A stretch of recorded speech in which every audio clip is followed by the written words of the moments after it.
de nos jours, franchement, concernant l'éducation de l'enfant, c'est Google et les réseaux sociaux, ils ont tué les enfants. L'enfant a besoin d'apprendre, a besoin de se conforter à travers des thèmes et ce qu'il ressent, mais aussi il a besoin de se rassurer. C'est pour ça que la relation qui sera à la fois éducative, rassurante et constructive permet à l'enfant de s'épanouir, de mieux comprendre les mécanismes qui règlent sa vie intérieure et sa vie tout court, de découvrir en réalité l'autre, parce que ce qui construit l'enfant, c'est la relation à l'autre et en particulier en commençant par la mère.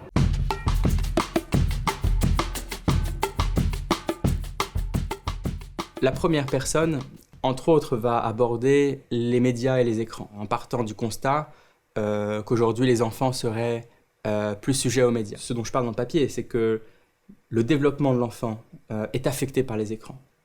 Parce que les écrans ne peuvent pas se penser comme des substituts. Voilà, pour la deuxième personne interrogée, je trouve que ici on sent que cette personne a peut-être des connaissances sur le sujet.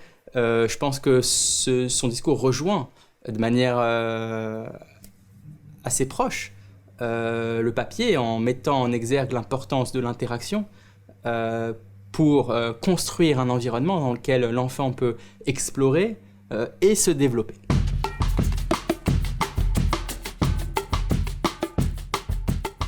L'enfant se développe à travers les interactions avec un parent.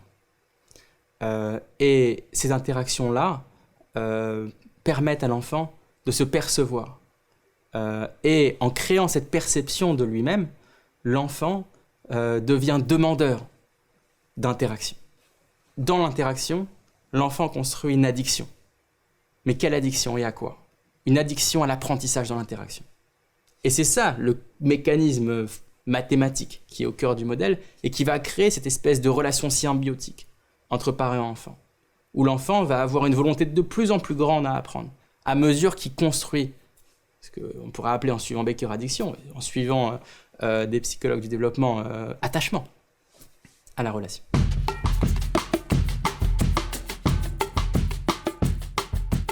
Il y a quelques caractéristiques qui vont permettre, ou en tout cas qui, d'après le modèle, permettent à l'enfant, ou vont permettre un attachement plus grand.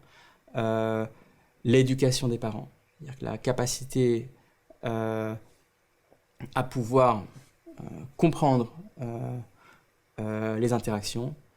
Il y a aussi le niveau social qui va permettre aux parents de pouvoir investir plus de ressources dans ces interactions-là, temporelles, des ressources financières.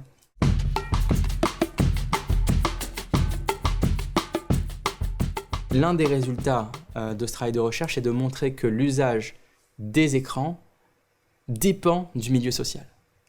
Et dépend d'une telle façon qu'on peut s'attendre à ce que les inégalités en termes de développement humain s'accroissent avec les technologies qui sont d'autant plus utilisées dans les milieux défavorisés.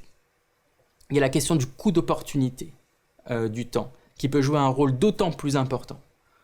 Et donc le temps peut être, entre guillemets, mieux investi dans d'autres activités. D'où l'importance des médias qui permettent à un moindre coût de substituer le temps dans les interactions avec les enfants pour le passer ailleurs.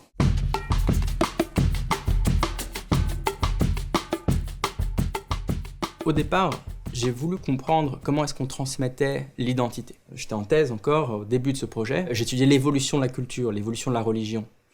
Et en zoomant un peu sur cette évolution, il faut comprendre la transmission. Et la transmission, elle est complexe. La transmission, c'est une interaction. Et donc, ces premiers questionnements, c'est quel est le lien entre transmission et identité? Et j'ai voulu étudier ça. J'ai voulu étudier cette interaction-là entre parents et enfants. Qu'est-ce qui se passe dans cette interaction-là? Et pouvoir ramener l'étude de cette interaction dans l'économie.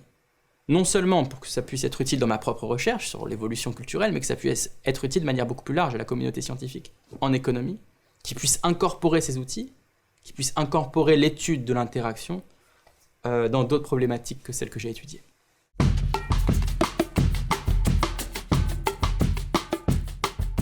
Au début de ce projet, après l'avoir soumis dans un premier journal, j'ai été invité à l'université de Chicago par James Heckman, qui est le père de l'économie du développement de l'enfant. Je vais voir James Heckman avant le séminaire. Et il me dit bonjour, on se dit bonjour, et la première question qu'il me pose, en me regardant droit dans les yeux, c'est So, what's identity for you? Pas de comment ça va, de est-ce que vous avez fait bon voyage. Qu'est-ce que l'identité pour vous? Et je lui réponds, l'identité pour moi, c'est l'interaction. Et on a discuté pendant 2 heures à côté d'un tableau.